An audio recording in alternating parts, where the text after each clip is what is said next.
Hello everybody. Good evening, friends and supporters of the Käte Hamburger Kollegrecht als Kultur, dear Max Deardorff. Welcome to the talk entitled The Tightening Vise of Christian Citizenship, Converts from Islam and the Law in 16th century Granada. So most of us who are not so familiar with this language would ask why there is not a "the" in the 16th century Granada. So this kind of a miracle will always remain by those who make part of this incredibly difficult language that is called American or English, very well. As to the background of this talk, and I quote some passages, I might quote some passages given by the author himself, if you allow. Of course. Between 1568 and 1570, the south of Spain was plagued by a bloody civil war. It was initiated by a revolt of Christian converts in Granada that resisted a repressive decree by the Spanish crown. After the revolt was bloodily put down by Spanish troops, a large part of the converts had to leave what until then had been their homeland, and we have talked about this situation before. Only those deemed innocent were granted the right to stay and to life. Since 2015, the historian Dr. Max Deardorff has been conducting research within the project group Convivencia Iberian to Global Dynamics 500 to 7050, a very long period for a historian, at the Max Planck Institute for European Legal History in Frankfurt. Today he wants to investigate not only the coexistence of Christians, Muslims and Jews linked to the concept of convivencia, a mythical term describing the interaction of three cultures in Al-Andalus. He further delves into the question of what constituted a good Christian citizen in 16th century Spain and how jurisprudence and legal interpretation changed in the course of the subsequent years against the backdrop of the Reformation movement and the threats from the Ottoman Empire. So the focus lies particularly in the legal standards that was imposed by Philip II, and then of course we have also to see how to interpret this in the context of identity processes of the time. This contribution continues the series that has started with a lecture by Raja Sakrani in November on the three cultures in Al-Andalus, and with a lecture by Alphonse Aragoneses in December on the Sephardic Jews in 19th and 20th century Spain. In order to deepen our knowledge of the legal cultural conditions concerning the possible or impossible cohabitation of cultures. And I think I don't have to say a word about the actuality of this kind of question. You are certainly interested to know more about the author of these questions who comes from Notre Dame to Europe in order to do research about the life in Al-Andalus and in Latin America. This is another chapter of your research. Receiving his PhD in history, also that means this evening we are confronted with a real historian, not only a legal historian, because this discipline is a rather difficult one in, I think, internationally. Very often in Germany, at least legal historians come from the law and are interested in the historicity of legal phenomena, not meaning in the same way to be methodologically and so forth absolutely in the mainstream of historiography as such. So this may be very fruitful, and sometimes the interaction is necessary, and so the real historian. From the University of Notre Dame in Indiana, with a dissertation entitled A Tale of Two Granadas, so with a subtitle, a long subtitle, but you may read it afterwards.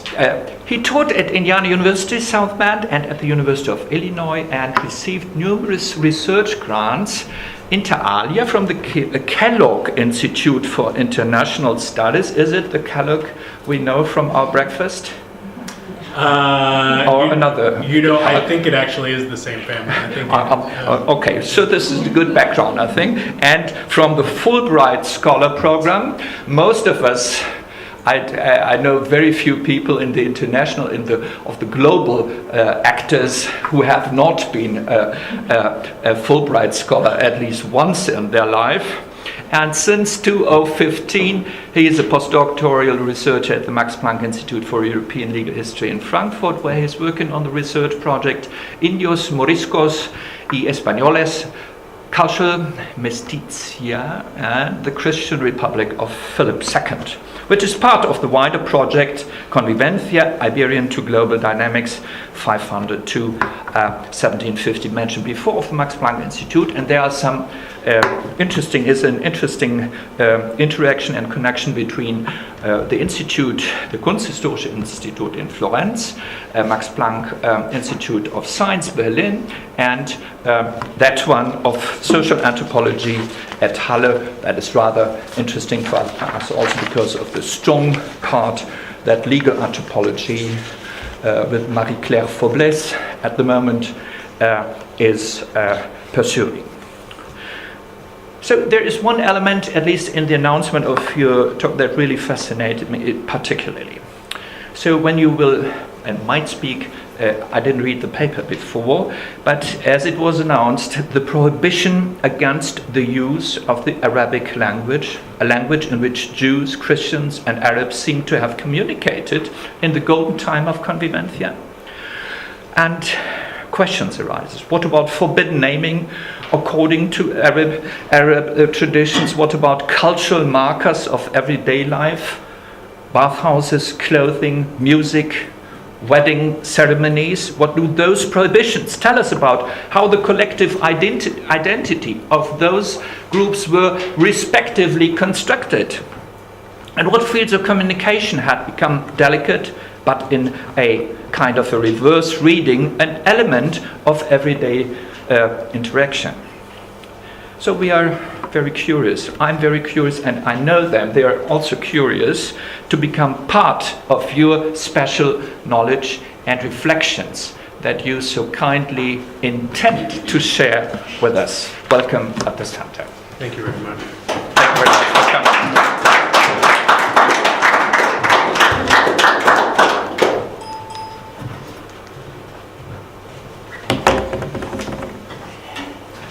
Thank you for all being here today. As Dr. Gebhardt introduced, I will be talking about a portion of my research today, and this portion focuses on the city of Granada and its populations in the end of the 16th century. The larger study that I'm working on looks at the mechanisms governing membership in Christian society within the Spanish Empire, particularly in a time frame at the end of the 16th century. So I'd like to thank my hosts so very much for inviting me here. Thank you, Dr. Scrani and Dr. Gebhardt. And so today, in the next minutes, I will be focusing specifically on legal rhetoric around Christian citizenship in the period leading up to and following a famous revolt in the 1560s. I'm analyzing two sets of sources which are new to the historiography on this period, and they show the voices of native Granadinos, inhabitants of the city, native Granadinos, who offered assessments of their assimilation into the Christian community.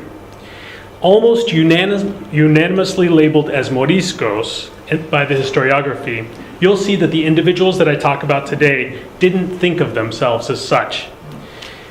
If the time permits, I will tie these insights into a more global picture of assimilation and boundaries of difference in the Spanish Empire. So, here we go.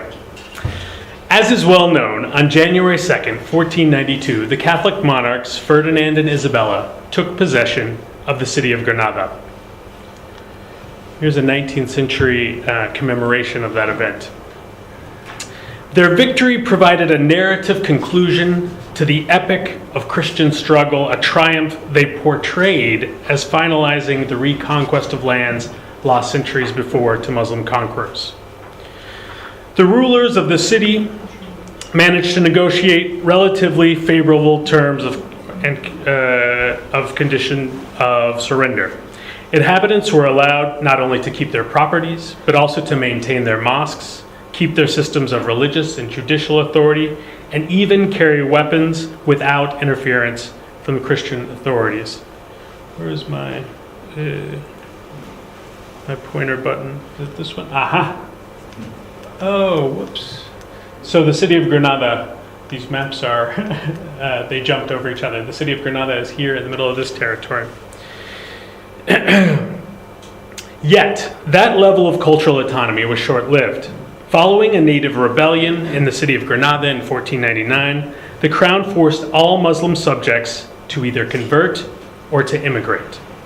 Given that the kingdom's Jews had been issued the same ultimatum in 1492, all inhabitants of the territories of Granada after 1501 and the kingdom of Castile after 1502 became Christian. So here you see the kingdom of Castile, which had become a fully Christian kingdom by 1502, ending centuries of convivencia, the legal living side by side between Christians, Muslims, and Jews.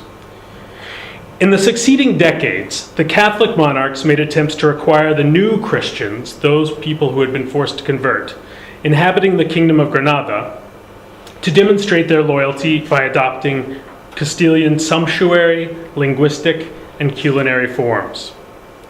The most significant effort came in 1526, but the set of religious and cultural prohibitions intended to spur the integration of indigenous Granadinos with the old Christian settlers became a non-issue when the Emperor Charles V accepted an enormous bribe in return for a 40-year suspension of the decrees. So, in law, this continued to be a Christian kingdom. In practice, many Muslims who had been forced to convert happily in their private lives continued to be Muslims. In 1566, after 40 years of relative cultural autonomy, the Granadinos' agreement with the monarchy lapsed. Though the relevant figures among their number tried to broker a new agreement, the new King Philip II remained committed to integrating this empire by prioritizing the expansion of the Tridentine model of Christian Orthodoxy. I won't go into too much detail here, but the leadership in the religious community in Granada was intricately involved in the process of Catholic reform in Europe. Many of the new standards were first tested out in this Kingdom of Granada and only subsequently applied across the empire. Versions of canon law pronouncements, first authored by a bishop in a small diocese in Granada in the 1550s, would be given the force of royal law in November 1566, when a small circle of the king's most trusted ministers adapted them to create a set of prohibitions to be applied directly to the Granadino convert community. When those prohibitions were made public in the Pragmatic Sanction of 1567, the public outcry was immense. The new regulations laid out a variety of prohibitions against cultural behaviors that were deemed to undermine Christian society, but which Granadinos understood as intrinsic to their own cultural identity. The proclamations prohibited the kingdom's natives from wearing a so-called Moorish dress, including the almalafa and the marlota, from celebrating traditional Islamic weddings, or incorporating Arabic language songs such as the lelas, or Moorish dances accompanied by traditional orchestric music, the zambras. And here there's a beautiful set of engravings or illustrations made by a German traveler named Christoph Weiditz, from which this image has been taken from 1529.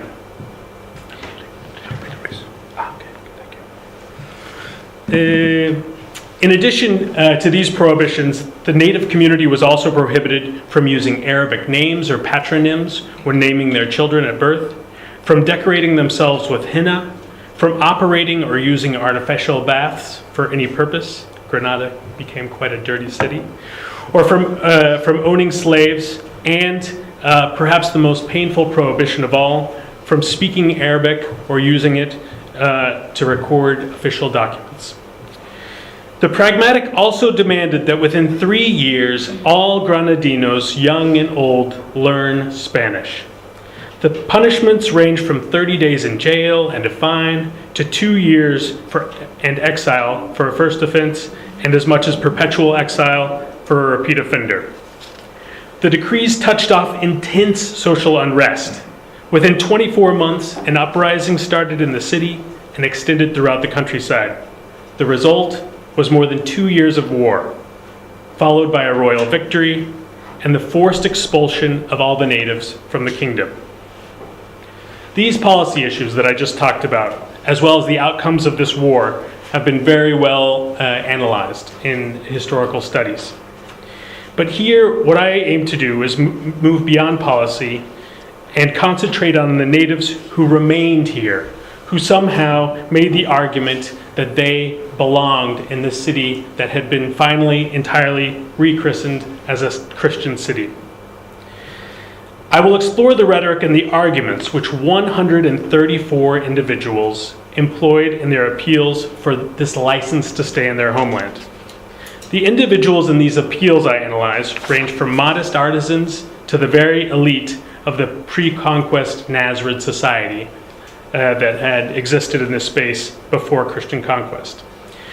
To the degree possible, I compare the categories of proof of loyalty in their appeals to those found in similar documentation a generation earlier, before the second meeting of the Catholic Reform movement at the Council of Trent, and 7 years prior to the new king's assumption of the throne. The difference between the two categories I find in the two sets of documentation, I argue, reveal the culmination of decades of rapid change in the intellectual landscape of Iberia, a culmination that resulted in a revolutionary shift in the perception of what constituted a loyal vassal and increasingly represented the qualifications of the Tridentine Christian citizen.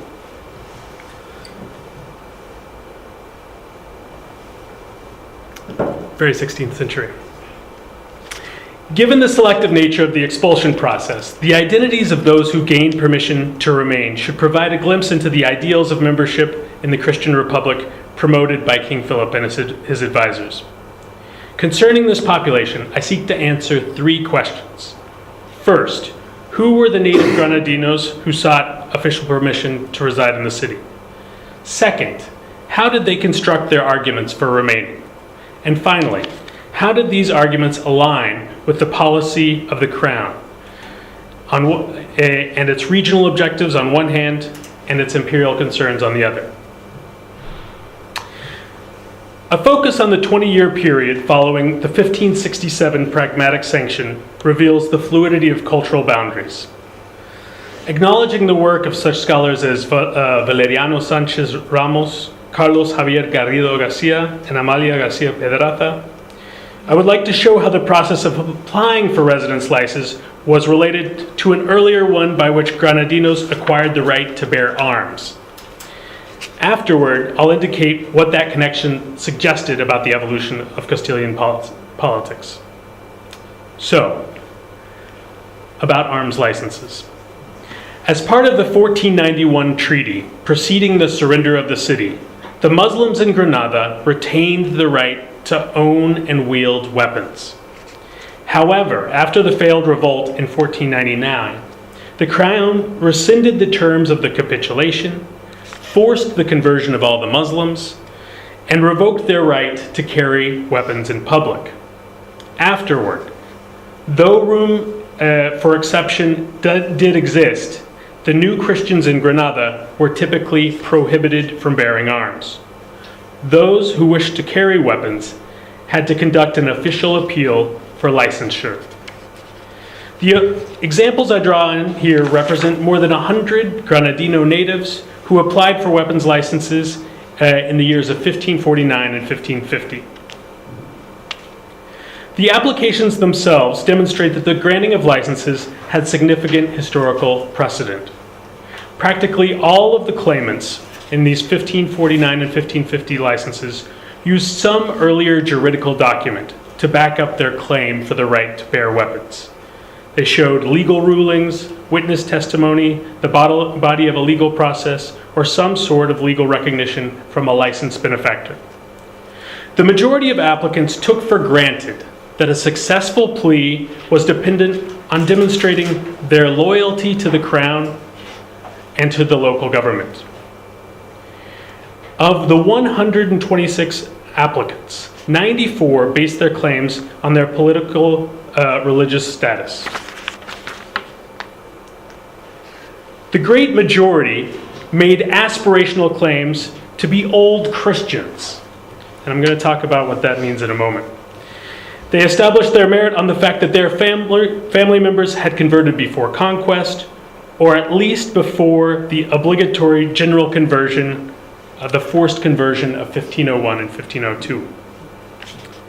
Since these appeals for licenses were made in a process that was only semi-standardized, they provide an opportunity to envision the worldview of the applicants through the wording of the permission that they sought. While the bureaucracy of the Crown of Castile cataloged and organized all of these petitions together as licenses to bear arms, some of the applicants embedded their application for permission in deeper, much more culturally significant ambitions.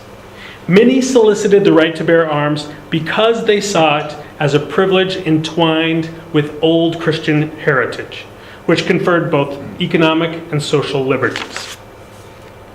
The term Old Christian originated from the discourse about the purity of blood, limpieza de sangre, that had originated a century earlier in conflicts between so-called Old Christians and the new Christian converts from Judaism. A number of scholars, like our friend David Nierenberg, have analyzed how millenarian expectations, the depredations of the plague, and municipal power struggles between social factions led to forced conversions and subsequent anxieties about the imperfect assimilation of the new Christians. Though the term Old Christian came to be the ultimate marker of assimilation into majority society, it was pliable and often hazily defined. For most common people, the label was reputational and depended on assimilation into the linguistic, sartorial, ceremonial, and dietary norms of mainstream society. In theory, canon law typically recognized as Old Christian those individuals who could demonstrate evidence of Catholic orthodoxy through their grandparents' generation. In her exploration of the concept, the scholar Maria Elena Martinez has argued that their rationale drew from St. Thomas and St. Augustine, who had postulated that sinners' worldviews might realistically infect 2 and perhaps 3 subsequent generations of family members. Because a child could be infected by the heresy of a grandparent, a parent, or a grandparent, an individual's genealogy had the power to indicate his potential for behavior that might threaten the good of the society. Though the intense focus on devotional lineage had started primarily amongst ecclesiastical elites in the 15th century, after the establishment in the late 15th century of the Inquisition, such concerns became increasingly relevant to the population at large. Amongst the community of Islamic descent in postbellum Granada, the Old Christian label continued to have political currency, but it was applied according to the contours of regional political history, specifically to those individuals who willingly became Christian after conquest but before the mass conversions between 1499 and 1502. Some scholars have argued that the improvement in state record keeping affected how the identity of Old Christian was assessed. Instead of merely being required to demonstrate Old Christian heritage through a line of patrilineal descent, as had earlier been the case, they argued that beginning in the 1530s and prevailingly after the 1560s, a dual descent model of blood purity took hold.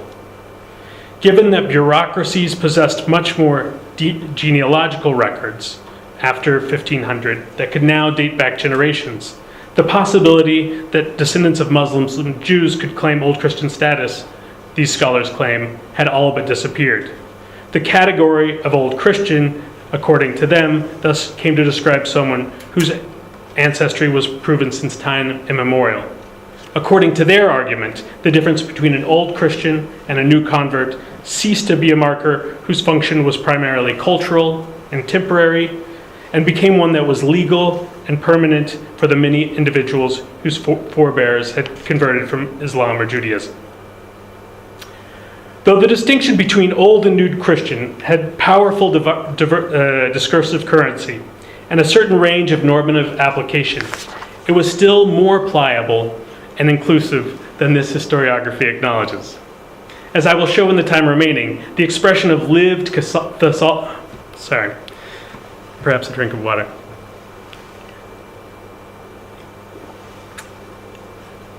As I will show in the time remaining, the expression of lived Catholicism in the Tridentine world, alongside evidence that one abided by the social customs of the majority society rather than dual descent, became the most crucial element when Granadinos sought to make the case that they should be considered Old Christians. How individuals employed Old Christian in their applications for arms licenses around 1550 is instructive. What did they intend to communicate? Did they indeed wish to reference their long-standing conversion and commitment to Orthodox Christianity? Or did they intend to communicate something more abstract and less explicitly religious, like their honor or their loyalty to the crown? Amongst the applicants who referenced conversions within their families, 16 of these 126 have as their clear and primary focus the applicant's desire to be recognized as a member of a family that had been practicing Christians since the conquest. In these cases, only in the remainder of their appeal was it clarified that they also, by the way, meant to be able to carry arms. A larger group, however, 31, asked to be recognized as Old Christians explicitly so that they could bear arms. In one such curious example, Juan de San Salvador even asked to be recognized as an Old Christian, but, and I quote here, only in regards to bearing arms. Apparently not in religious terms. His application, approved by the authorities, is revealing in that it demonstrates two distinct understandings that native Granadinos had of what it meant to be an Old Christian. Some of the native converts from Islam, who only considered themselves Christians inasmuch as required by the formulae of deference to sovereign authority, nevertheless desired the status for the honor it conferred in their new society. The clear distinction between Juan de San Salvador and the applicants who asked to be recognized as practicing Old Christians seems to indicate that many applicants were aware that they were in the process of appealing for more than just an arms license. Bearing arms in public was a privilege, but it was also a visual reminder of integration into the society of the victors. The process for the arms licenses would provide a precedent for the applications native Granadinos made to return to their homes following the uprising of the Alpujarras, this revolt in the 1560s. When the president of the King's Chancery ordered the emptying of the most Muslim neighborhood in 1569, many of the town's residents left. By March 1570, the crown began taking all native Granadinos into custody for deportation, and an official decree on November 1st of 1570 announced the expulsion of all of the natives of the region between the ages of 14 and 70, enslaved and free, although excluding all officials. In 1571, the king announced the crown's confiscation of their estates on the ground that they, as a community, had committed lesa majestad, crimes against the king and the republic. The appeals for return started soon thereafter. The earliest one was authored in March 1572 on behalf of the blind and the lame of the city. Afterwards, a steady stream of applications fell into the lap of the president of the court, who seems to have reviewed the decisions made by a council comprised of 3 judges, along with all the pertinent evidence and testimony for each case. After attaching his opinion, he passed the documentation on to the king for evaluation. Responses to the applications came months or weeks later.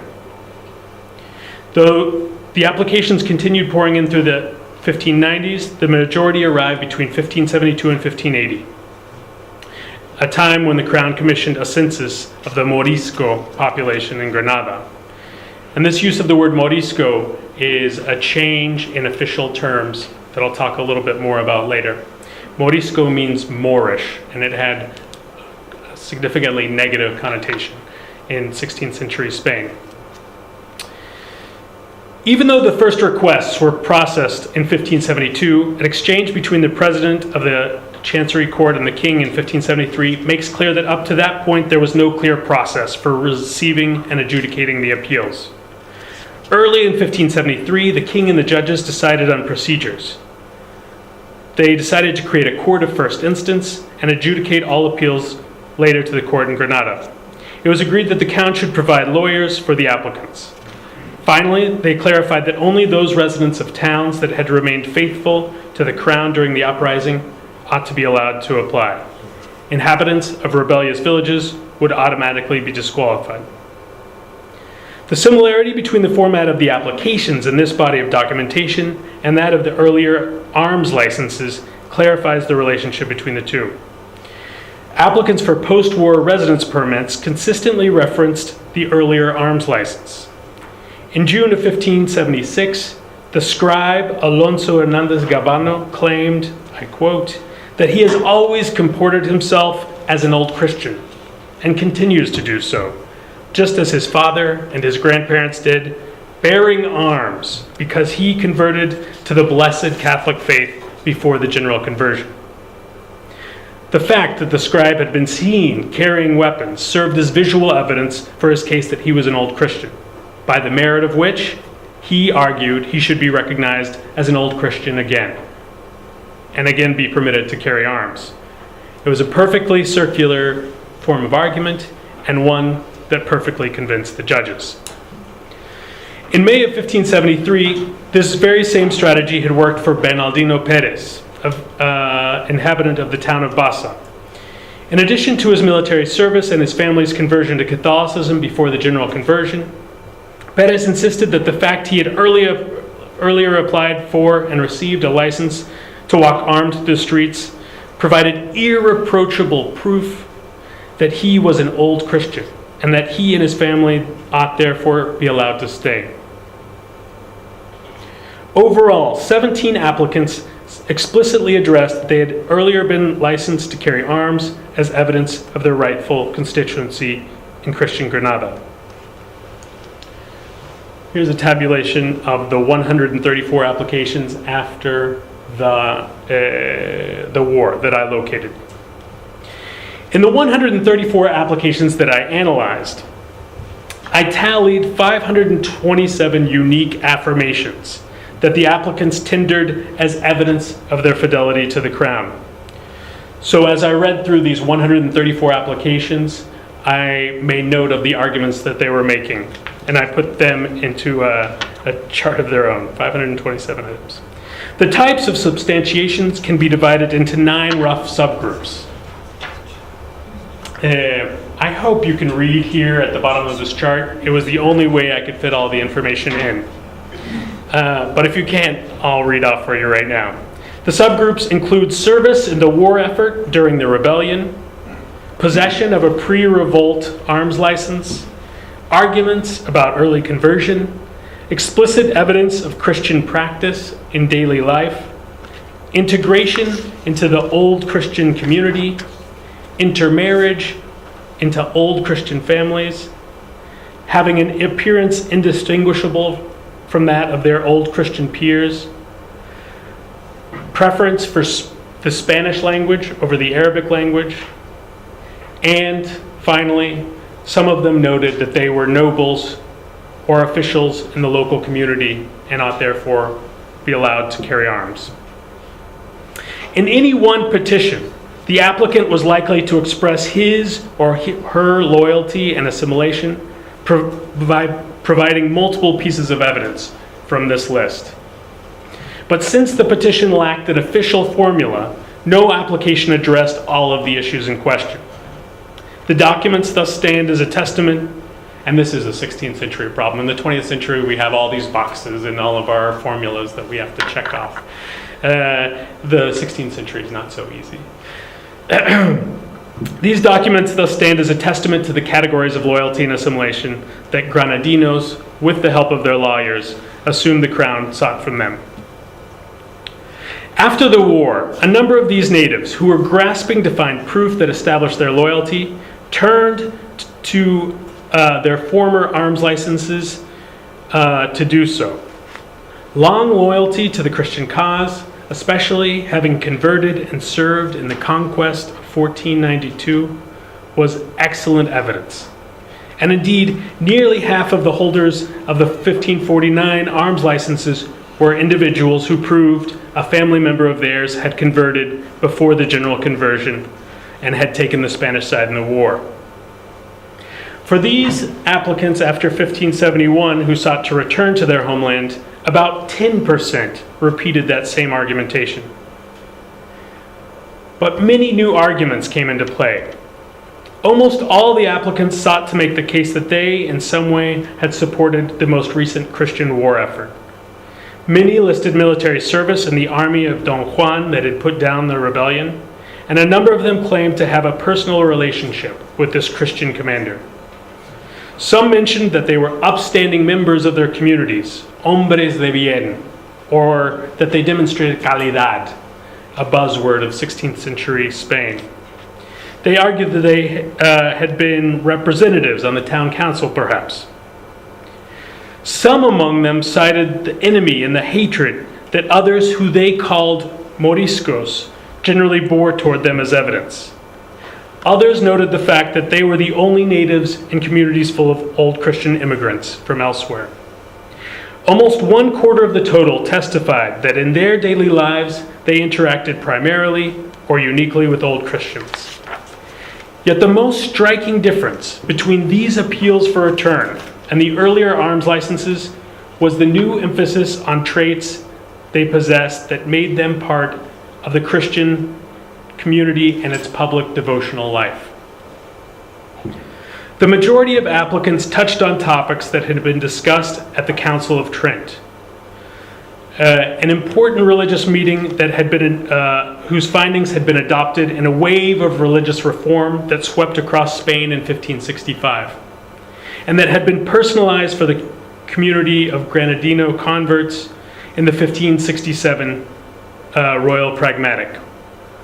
These loyal Granadinos passionately insisted on their Tridentine good customs. They insisted that they behaved like old Christians and that their dress and their speech adhered to the Castilian Christian norm. 58 of the 134 at some point explicitly made the claim that they were good Christians. Another 48 among them claimed that they belonged at home in Granada and not elsewhere because they had for their entire lives behaved as good Christians. But what explicitly did they mean by these claims? What did it mean to behave like an old Christian or to behave like a good Christian? As far as what this term good Christian might have meant amongst the ecclesiastical establishment, we have a clue from the 1526 opinion from the Royal Chapel, a chapel in Granada that was financed by the crown.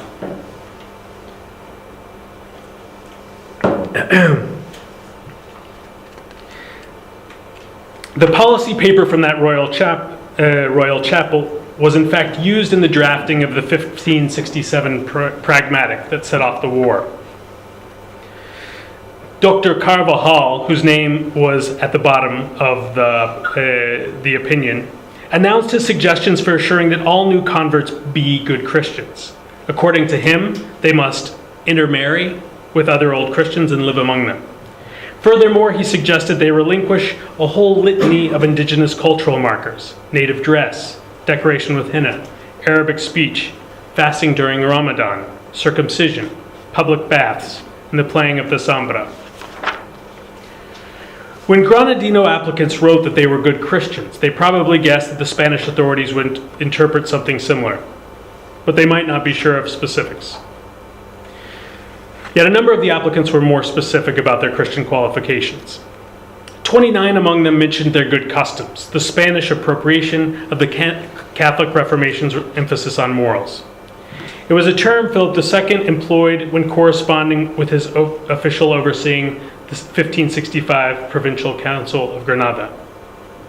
It showed up again in religious legislation in 1572 when the Archbishop warned against masters allowing boys to read libros de caballería, like the famous Don Quixote, or sing dishonest songs because of the terrible effects on their customs.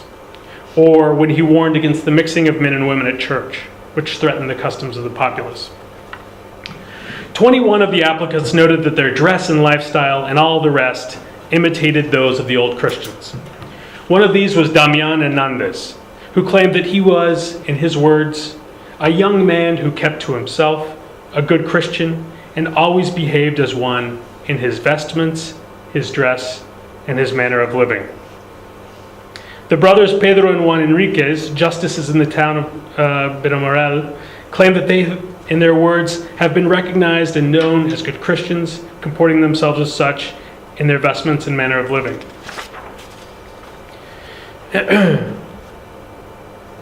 When they used this formulation, they were repeating the terminology of the Royal Pragmatic from 1567, which explicitly had read, "They changed their vestments and dress that they wore in the time of Muslim rule, and instead dress and circulate in the habit of Christians, so that in everything, inside as well as out, they might conform with true Christians, and thus forget the memory of their former life and their former religious veneration." Not only did the formulation follow the lines of the 1526 Royal Chapel opinion, which were never adopted, it also aligned with the language of a religious synod in 1554, conducted by the Bishop Martin de Ayala, just as he returned from the Council of Trent, the famous meeting of the Catholic Reformation. Bishop Ayala had bemoaned the fact that among the new convert community, in his words, there have been some who wore Christian dress for many days and behaved as old Christians and later abandoned it. So worried had the bishop become that he mandated that anyone legally recognized as an old Christian because his or her family had converted before the general conversion and therefore did not pay the tax on late Muslim converts should wear Christian dress. Tax status should match devotional status. In the synod, he threatened to work with His Majesty, the King, so that anyone who failed to comply would have all licenses, exemptions, and other indulgences of good treatment due to old Christians revoked, and would herewith be considered suspect in the Catholic faith. This is a very dangerous threat in the time of the Inquisition. This might be the step right before being burned at the stake in the city square. 14 applicants mentioned their unconditional use of the Castilian or Spanish language and their ignorance of Arabic as proof of their loyalty to the crown as they applied for the right to return to Granada. This was a subject that might have caused confusion, for though at times religious men had approved the use of Arabic for prayer and even for religious evangelization, the 1567 Pragmatic clearly targeted Arabic as seditious and a threat to good order. Applicants like Melchior de Faces, a bass singer in the cathedral choir, a native Granadino, emphasized his loyalty and assimilation through his linguistic preferences. He said that he had always behaved as an old Christian without ever, in his dress or language or any other thing, appearing a Morisco. Luis Garcia Motarre, another native, noted that his interaction is and commonly has been with other old Christians, and because of that, he almost doesn't know Arabic. Almost. Careful. Francisco de Käte not only argued that his family had long carried weapons publicly, but that they had never paid the farda tax that had been applied to former Muslims. And to that he added, he does not even know Arabic, and that is a good indicator, he said, that he was an old Christian. Many of those who presented their appeals chose to highlight their dress and language choice as assimilation, and therefore loyalty to the crown. Meanwhile, others labored to provide evidence that they were Orthodox Tridentine Catholics. Diego Hernandez Araúz described himself as a good Christian who has performed works of charity and Christianity, such that he is indistinguishable from old Christians and quite different from Moriscos. Although charity was as much a Muslim virtue as a Christian one, his claim likely resounded with an old Christian audience taught from youth about the virtues of charity. Juan de Ayala, who had been born in the city of Asamor on the North African coast, spoke of his immigration to Spain and highlighted the importance of his baptism 35 years earlier. He, like 13 others, emphasized the fact that he had been behaved like an old Christian, but he added he'd confessed, taken communion, and had always received the sacraments as such.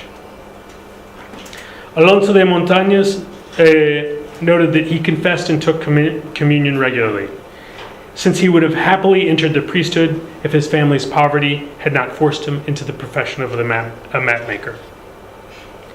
A handful of the applicants connected their regular Christian reverence to generational aspirations within their families.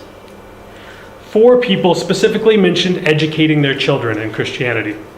One was Pedro Manzano, who noted that he teaches and instructs his children in the faith.